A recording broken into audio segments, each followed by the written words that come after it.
10 रुपया बढ़ा ना तो उसको 2 करोड़ हो गया। तो यहाँ उसको कितना फायदा हो गया? अब 80 करोड़ आ गया। टाइल्स मार्बल लगा दीजिए, पैसा का तब कमी नहीं रहा। कुछ मेहनत करने गया था, ये घरे बैठल था चुपचाप, खाली स्क्रीन पे देख रहा। सुबेरे लगाया, शाम को 60 लाख, खलिया बैठल है सब ना। अब मोटिवेट हो जाएगा। रातों रात 10 करोड़। हमारा किस्मत फूटल लगे तो 10 लाख तो आ ही जाएगा। क्या करे? गहना बेच देते हैं, कर्जा ले लेते हैं, रातों रात मोटिवेट होगा। इंट्राडे ट्रेडिंग सबसे खतरनाक। पैसा लगाया 27 या 28 लाख रुपया, सब डूब गया। अभी जितना डूब रहा है सब ना, 80% किसमें डूब रहा है? इंट्राडे। ऐसा शेयर बाजार में डूब जाता है। शेयर बाजार तुम्हारे लिए है ये नहीं है तो डूबेगा नहीं। शेयर बाजार उसके लिए है, अभी हम लोग समझते हैं सब, IPO शेयर वगैरह ये सब क्या चीज। शेयर बाजार में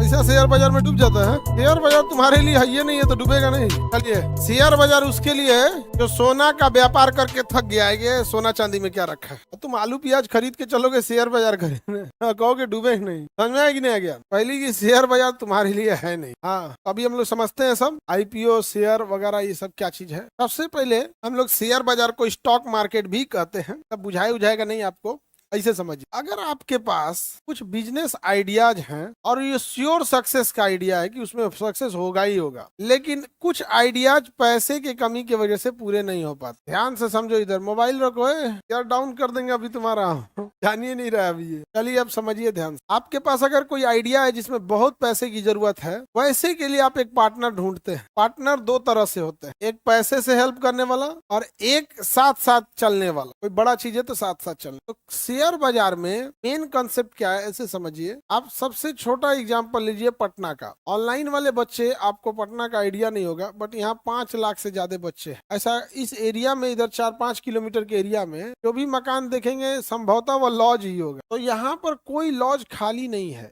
ये बात आप सबको पता है। और अनऑर्गेनाइज तरीके से अगर कोई एक ऐसा लॉज बने तो कंप्लीट ऑर्गेनाइज वेल कैंपस्ड हो, उसका 5000 बच्चे उसके अंदर रह सके, अंदर थोड़ा सा ग्रीनरी, प्लेग्राउंड भी थोड़ा बहुत, मेस वगैरह हो या, बट इसके लिए बहुत ज्यादा पैसे की जरूरत लगी, क्योंकि छोटा मोटा एरिया में तो बनेगा नहीं। यहाँ करोड़ों रुपए कट्ठा जमीन है, यहाँ तो बनाना बड़ा मुश्किल है। तब आपको चाहिए एक ठो पार्ट। अब सपोज कीजिए आपके पास जमीन नहीं है, तो कोई एक ऐसा इंसान है जिसके पास जमीन है और आप उसे पार्टनरशिप करके उसके ऊपर बिल्डिंग बना, बड़ी सी बिल्डिंग बना लेंगे। आप बताइए क्या यह लॉज या हॉस्टल खाली रहेगा? बट इसके लिए आपको चाहिए 100 करोड़। कितने चाहिए? लो भैया, अब 100 करोड़ आएगा कहाँ से? आपके पास आइडिया है कि यहाँ एक भी लॉज खाली रहने वाला नहीं है, चाहे उस लॉज की कैपेसिटी 20,000 बच्चों की क्यों ना हो, लेकिन वो खाली नहीं रहेगा। 20,000 कैपेसिटी के रहेगा, बहुत अच्छा से बना भी सकते हैं। उधर NEET wings, JE wing, general competition, railway, एकदम साइड में मठाधीश, सब अलग अलग।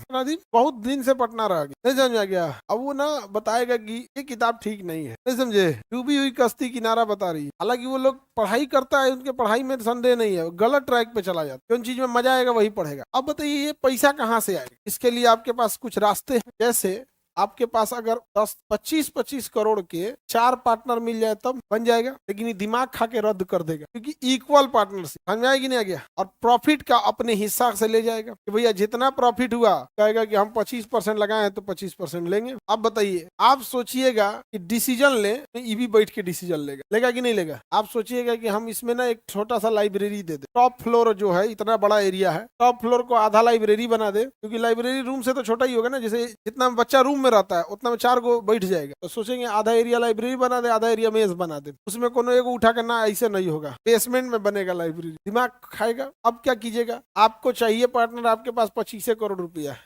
कितना है? 25। क्या मान के चलिए आपके पास 20 करोड़ है। कितना करोड़ है? आपका बिजनेस आइडिया जो है कितने का है? 100 करोड़। और आपके पास कितने हैं? अब बताइए जरूरत कितने करोड़ की है? 80 करोड़ की। अब किसी से लीजिएगा ना, किसी से लीजिएगा 80 करोड़, वो आपको लगता है यहाँ पे लोग कर्जा दे देते हैं 10,000 तो दिन में 4 बार ईंट के चलते हैं, उसके सामने झुक के रहना पड़ता। 80 करोड़ लगाएगा जो, अकेले अगर कोनो लगा दिया तो आप ही को साइड कर देगा। अकेले अगर कोनो 80 करोड़ लगाए तो आप ही को साइड कर देगा। अब क्या कीजिएगा इसका? अब इस 80 करोड़ का एक दिमाग लगा, क्या लगाते हैं? 80। ये 80 करोड़ समझ में गया? अब हम इसको शेयर टुकड़ों में तोड़ते हैं। क्या करते हैं? टुकड़ों में। इसको हम कहते हैं 100 रुपया का शेयर। कितने का है? ये हो गया वैल्यू, शेयर वैल्यू। क्या हो गया? शेयर 100 रुपये। अब 100 रुपए में इसको तोड़ेंगे तो कितना जीरो बच गया? 100 रुपए मतलब 2 जीरो निकाल दीजिए।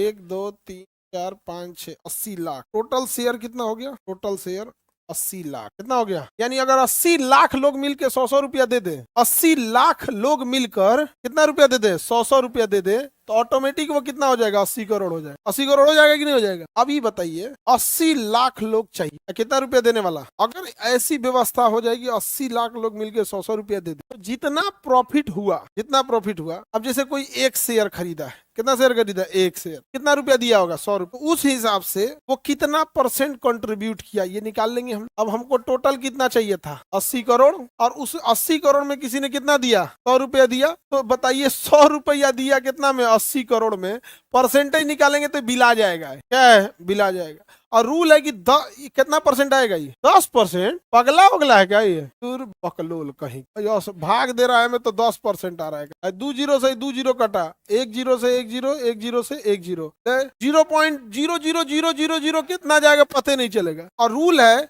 कि जो 10% से कम हिस्सेदारी है वो निर्णय में नहीं बैठेगा, बोर्ड में नहीं बैठेगा। 10% से कम हिस्सेदारी वाला बोर्ड में नहीं बैठेगा। तुम काहे लिए बैठ के निर्णय लोगे यहाँ। अब देखिए पैसा आया है कितना करोड़, 30 करोड़, समझा गया। लेकिन छोटा छोटा आया बहुते लोगों से। अब बताइए बोर्ड में बैठ जाएगा, हाँ अकेले लेके बैठल है, बैठेगा, उसका पैसा आ गया जितना जरूरत था, पार्टनरों आ गया। लेकिन इतना छोट छोट पार्टनर आया ना, कुछ टेंशन नहीं करेगा। 100 रुपया को लगा के कंपनी में फोन करेगा, मेरा पैसा सुरक्षित है कि नहीं, शांति से बैठो यहाँ पे, नेट पे देखना शेयर बढ़ा है कि डाउन है, वही बस उतने भर तुम्हारा काम, समझ आ गया। अब इसमें गड़बड़ी क्या होगा, कोई उठा 100 गो, एगो शेयर कितने का है, उका किया 80 करोड़ लगा के कुल शेयर खरीद लिया, 80 करोड़ लगा के कुल खरीद लिया। आप गए थे जो बचने के लिए, कहा कि टोटल वैल्यू कितने की है, 80 करोड़ चाहिए इसको। एक कितने का है, कितने लोगों की जरूरत, कोनो आया ना 80 करोड़ लगाया, कहा कुल शेयर हमको दे दे। टोटल इसके पास कितना शेयर है, 80 लाख शेयर है। इसके पास कितना शेयर है, 80 लाख शेयर है। कोनो आया कहा लोगों 80 करोड़ पकड़ो, 80 लाख का 80 लाख शेयर दो हम। ये तो बवाल हो गया भाई, वो तो बैठ जाएगा। तो फिर आप कैप लगा सकते हैं कि एक इंसान को हम 1000, 2000 या 10,000 से ज्यादा शेयर नहीं दे सकते। आपके पास टोटल कितने शेयर है, ये कह सकते हैं कि एक इंसान मैक्सिमम 10,000 शेयर खरीदेगा। कितना खरीद सकता है, नहीं तो पता चला उस शेयर खरीदने की जगह पूरा मालिक बन जाएगा। आप कैप भी लगा सकते हैं। आपके पास क्या आ गया पैसा, कितना आ गया, अब 80 करोड़ आ गया। 20 करोड़ किसके पास था, आपके पास कितना हो गया, 100 करोड़। अब लॉज बनाइए, हॉस्टल बनाइए, फर्स्ट क्लास सुविधा दीजिए, पूरा टाइल्स मार्बल लगा दीजिए, पैसा का तब कमी नहीं रहा। कोई पार्टनर देखने आया, लेके भाग गए, तो ये तो कुछ नहीं बोल पाएगा, कहेगा 100 रुपये ने डूबा, लेकिन ओवरऑल में तो ज्यादा डूबा। तो आपको पकड़ के रखेगा सेबी। कौन रखेगा, सेबी।